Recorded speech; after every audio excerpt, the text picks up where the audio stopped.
Do you know how Khatu Sham came to Rajasthan? Stay till the end. Khatu Sham is worshipped without a body, and that is the key to how he came to Rajasthan. Long before this land was called Rajasthan, long before Khatu became a place of faith, there was a battlefield waiting to happen, Kurukshetra, and there was a warrior who would never fight that war. His name was Barbarika, the grandson of Bhima, the son of Ghatotkacha. Barbarika was not an ordinary warrior. He possessed 3 divine arrows, each powerful enough to decide the fate of an entire army. But Barbarika made a vow, I will always fight for the weaker side. When Krishna heard this, he understood the danger. In the Mahabharata war, the weaker side would keep changing and Barbarika's power would destroy everyone.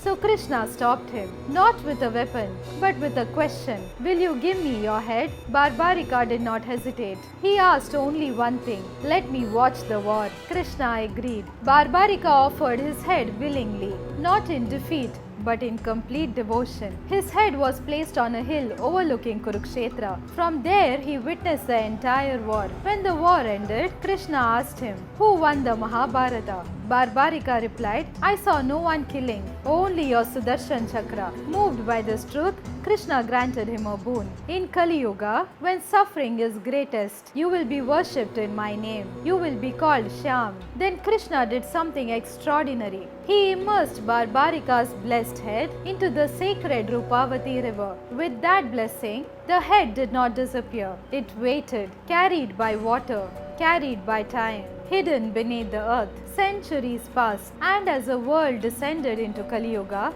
far away from Kurukshetra, in a quiet village in Rajasthan, something unusual began to happen. A cow walked to the same spot every day and offered her milk to the ground. When villagers dug the earth, they found something glowing, not a body, a living head, the sheesh of Khatu Sham. That is why at Khatu Sham temple, Sham is worshipped exactly as he was, a sacrifice, not a sword. Khatu Sham did not come to Rajasthan by chance. He arrived by promise, and that is why devotees call him Sheesh Ke Dani Hare Ka Sahara, because the one who gave up everything before the war began stands with you when your battle begins. If this story stayed with you, comment Jai Shyam Baba and follow Temple Girl to know the real stories behind our ancient temples.